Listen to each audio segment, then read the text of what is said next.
ಮೊದಲನೇದಾಗಿ ಶಿಕ್ಷಣದ ಬಗ್ಗೆ ಮಾತನಾಡುವಂಥದ್ದಾದರೆ ವಿದ್ಯಾರ್ಥಿಗಳಿಗೆ ಈ ತಿಂಗಳು ಸಾಮಾನ್ಯ ಫಲ ಅಂತಲೇ ಹೇಳ್ಬೋದು. ಯಾಕಂತ ಹೇಳಿದ್ರೆ ಏಕಾಗ್ರತೆಯಲ್ಲಿ ಕೊರತೆ ಮತ್ತು ಅಧ್ಯಯನದ ಕಡೆಗೆ ಕಮ್ಮಿ ಆಸಕ್ತಿಯನ್ನು ಹೊಂದಿರ್ತಾರೆ ವಿದ್ಯಾರ್ಥಿಗಳು ಈ ತಿಂಗಳಲ್ಲಿ ಅಂತಲೇ ಹೇಳ್ಬೋದು.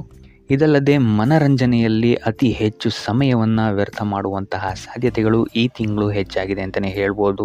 ಸೊ ನೀವು ಉತ್ತಮ ಫಲಿತಾಂಶ ಪಡಿಬೇಕಾದರೆ ಹೆಚ್ಚು ಕಠಿಣ ಪರಿಶ್ರಮವನ್ನು ಹಾಕಬೇಕಾದಂತಹ ಸಾಧ್ಯತೆಗಳು ತುಂಬ ಹೆಚ್ಚಾಗಿದೆ ಈ ತಿಂಗಳು ಅಂತಲೇ ಹೇಳ್ಬೋದು.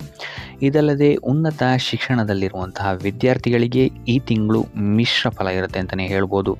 ಇನ್ನು ನೀವೇನಾದರೂ ಸ್ಪರ್ಧಾತ್ಮಕ ಪರೀಕ್ಷೆಗಳಲ್ಲೇನಾದ್ರು ಬರೀತಿದ್ದೀರಾ ಅಂತ ಹೇಳಿದ್ರು ಸಹಿತ ನಿಮಗೆ ಈ ತಿಂಗಳು ನೀವು ಅಪೇಕ್ಷೆ ಪಟ್ಟಂತಹ ಫಲಿತಾಂಶವನ್ನು ಪಡೆಯಲಿಕ್ಕೆ ಹೆಚ್ಚು ಪರಿಶ್ರಮದ ಅವಶ್ಯಕತೆ ಬೀಳಬಹುದು. ಸೊ ವಿದ್ಯಾರ್ಥಿಗಳಿಗೆ ಟೋಟಲ್ ಆಗಿ ಹೇಳುವಂಥದ್ದಾದರೆ ಈ ತಿಂಗಳು ಮಿಶ್ರ ಫಲ ಅಂತಲೇ ಹೇಳ್ಬೋದು.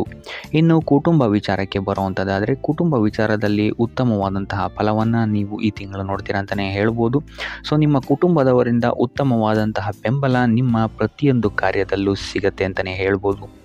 ಇದಲ್ಲದೆ ನಿಮ್ಮ ಮನೆಯಲ್ಲಿ ಶುಭ ಕಾರ್ಯಗಳು ನಡೆಯುವಂತಹ ಸಾಧ್ಯತೆಯು ಸಹಿತ ಈ ತಿಂಗಳು ಹೆಚ್ಚಾಗಿದೆ ಅಂತಲೇ ಹೇಳ್ಬೋದು. ಇನ್ನು ಮದುವೆಗೆ ಏನಾದ್ರು ನೀವು ನೋಡ್ತಾ ಇದ್ದೀರಾ ಅಂತ ಹೇಳಿದ್ರು ಸಹಿತ ಈ ತಿಂಗಳು ನಿಮಗೆ ಸಕಾರಾತ್ಮಕವಾದಂತಹ ಫಲಿತಾಂಶಗಳೇ ಹೆಚ್ಚಾಗಿ ಸಿಗುತ್ತೆ ಅಂತಲೇ ಹೇಳ್ಬೋದು. ಇನ್ನು ಈ ತಿಂಗಳು ಸಂತಾನ ಯೋಗವು ಸಹಿತ ಇದೆ ಅಂತಲೇ ಹೇಳ್ಬೋದು. ಸೊ ಕುಟುಂಬ ವಿಚಾರದಲ್ಲಿ ಯಾವುದೇ ರೀತಿಯಾದಂತಹ ದೊಡ್ಡ ಸಮಸ್ಯೆಗಳು ನಿಮಗೆ ಈ ತಿಂಗಳು ಕಾಣಕ್ಕೆ ಸಿಗಲ್ಲ ಅಂತಲೇ ಹೇಳ್ಬೋದು. ಆದರೆ 3ನೇ ವಾರದ ನಂತರ ನಿಮ್ಮ ಸಂಗಾತಿಯೊಂದಿಗೆ ಸ್ವಲ್ಪ ಮನಸ್ತಾಪಗಳು ಉಂಟಾಗಬಹುದು. ಆದರೆ ಇದು ದಿನ ಕಳೆದಂತೆ ಸರಿ ಹೋಗುತ್ತೆ ಅಂತಲೇ ಹೇಳ್ಬೋದು. ಇನ್ನು ಇದಲ್ಲದೆ ನಿಮ್ಮ ಕುಟುಂಬದವರ ಜೊತೆ ಈ ತಿಂಗಳು ಕುಲದೇವರ ಸನ್ನಿಧಿಗೆ ಅಥವಾ ಧರ್ಮ ಕಾರ್ಯಗಳಲ್ಲಿ ನೀವು ಹೆಚ್ಚು ಪಾಲ್ಗೊಳ್ತೀರಾ ಅಂತಲೇ ಹೇಳ್ಬೋದು. ಸೊ ಒಟ್ಟಾರೆಯಾಗಿ ಕುಟುಂಬದ ವಿಚಾರದಲ್ಲಿ ಈ ತಿಂಗಳು ನಿಮಗೆ ಅತ್ಯುತ್ತಮವಾದಂತಹ ಫಲಗಳಿದೆ ಅಂತಲೇ ಹೇಳ್ಬೋದು.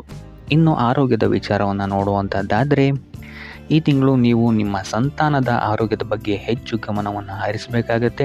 2ನೇ ವಾರದ ನಂತರ ಈ ಸಮಸ್ಯೆಗಳು ಹೆಚ್ಚಾಗ್ಬೋದು ಅಂತಲೇ ಹೇಳ್ಬೋದು. ಸೊ ಅವರ ಆರೋಗ್ಯದ ಬಗ್ಗೆ ಹೆಚ್ಚು ಗಮನವನ್ನು ವಹಿಸಿ ಅವರು ತಿಂತಾ ಇರುವಂತಹ ಆಹಾರದ ಬಗ್ಗೆಯೂ ಅಷ್ಟೇ ಹೆಚ್ಚು ಗಮನವನ್ನು ವಹಿಸುವಂಥದ್ದು ಉತ್ತಮವಾಗಿರುತ್ತೆ. ಇದಲ್ಲದೆ ನಿಮ್ಮ ಆರೋಗ್ಯದ ದೃಷ್ಟಿಯಿಂದ ಈ ತಿಂಗಳು ಸಾಮಾನ್ಯವಾಗಿರುತ್ತೆ ಅಂತಲೇ ಹೇಳ್ಬೋದು. ಶ್ವಾಸಕೋಶಕ್ಕೆ ಸಂಬಂಧಿಸಿದಂತೆ ಅಥವಾ ಚರ್ಮಕ್ಕೆ ಅಥವಾ ಹೊಟ್ಟೆಗೆ ಸಂಬಂಧಿಸಿದಂತಹ ಸಮಸ್ಯೆಗಳು ಈ ತಿಂಗಳು ನಿಮಗೆ ಸ್ವಲ್ಪ ಕಾಡ್ಬೋದು ಅಂತಲೇ ಹೇಳ್ಬೋದು. ಸೊ ಆದ್ದರಿಂದ ಆಹಾರದ ಬಗ್ಗೆ ಹೆಚ್ಚು ಗಮನವನ್ನು ವಹಿಸಿ ಕರಿದ ತಿಂಡಿಗಳಿಂದ ಆದಷ್ಟು ನೀವು ದೂರ ಇರುವಂಥದ್ದು ಉತ್ತಮವಾಗಿರುತ್ತೆ ಈ ತಿಂಗಳು.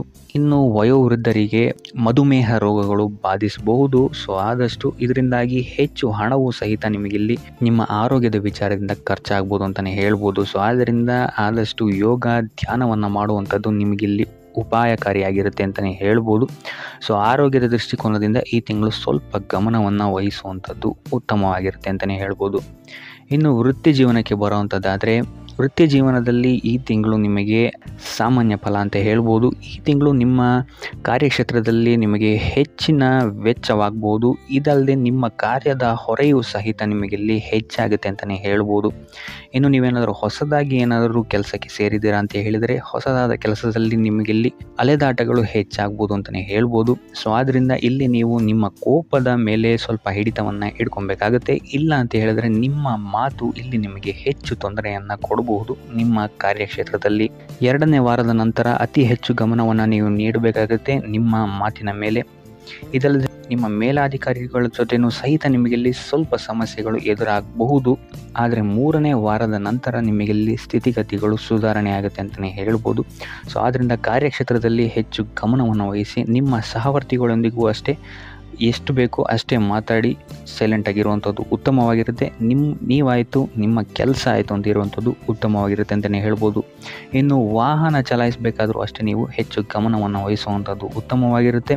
ಇನ್ನು ನೀವೇನಾದ್ರು ಕೆಲಸ ಹುಡುಕ್ತಾ ಇದ್ದೀರಾ ಅಂತ ಹೇಳಿದ್ರೆ ನಿಮ್ಮ ನಿರೀಕ್ಷೆಗೆ ತಕ್ಕಂತಹ ಕೆಲಸ ಈ ತಿಂಗಳು ನಿಮಗೆ ಸಿಗೋಕ್ಕೆ ತಡ ಆಗ್ಬೋದು ಅಂತಲೇ ಹೇಳ್ಬೋದು. ಸೊ ಆದ್ದರಿಂದ ನಿಮ್ಮ ಪರಿಶ್ರಮವನ್ನು ನೀವು ಸ್ವಲ್ಪ ಹೆಚ್ಚಾಗಿ ಹಾಕಬೇಕಾಗುತ್ತೆ. ಸೊ ಒಟ್ಟಾರೆಯಾಗಿ ನೋಡುವಂಥದ್ದಾದರೆ ವೃತ್ತಿ ಜೀವನದಲ್ಲಿ ಈ ತಿಂಗಳು ನಿಮಗೆ ಸಾಮಾನ್ಯ ಫಲ ಅಂತಲೇ ಹೇಳ್ಬೋದು. ಇನ್ನು ಹಣಕಾಸಿನ ವಿಚಾರಕ್ಕೆ ಬರುವಂಥದ್ದಾದರೆ ಹಣಕಾಸಿನ ವಿಚಾರದಲ್ಲಿ ಈ ತಿಂಗಳು ನೀವು ತುಂಬ ಎಚ್ಚರಿಕೆ ವಹಿಸಬೇಕಾಗತ್ತೆ. ಹೆಚ್ಚು ಖರ್ಚುಗಳಾಗ್ಬೋದು ಈ ತಿಂಗಳು ನಿಮಗೆ ನಿಮ್ಮ ಕುಟುಂಬಕ್ಕೆ ಅಥವಾ ನಿಮ್ಮ ಸಂಗಾತಿಗೆ ಆರೋಗ್ಯಕ್ಕೆ ಸಂಬಂಧಿಸಿದಂತೆ ಈ ತಿಂಗಳು ಸ್ವಲ್ಪ ಖರ್ಚುಗಳು ಹೆಚ್ಚಾಗಬಹುದು. ಇದಲ್ಲದೆ ಯಾವುದೇ ಮಾರ್ಗಸೂಚಿ ಇಲ್ಲದೆ ಎಲ್ಲೂ ಹಣವನ್ನು ಹೂಡಬೇಡಿ. ಅನಗತ್ಯ ಖರ್ಚುಗಳನ್ನು ಆದಷ್ಟು ನೀವು ತಪ್ಪಿಸೋಕ್ಕೆ ಟ್ರೈ ಮಾಡುವಂಥದ್ದು ಉತ್ತಮವಾಗಿರುತ್ತೆ ಈ ತಿಂಗಳು.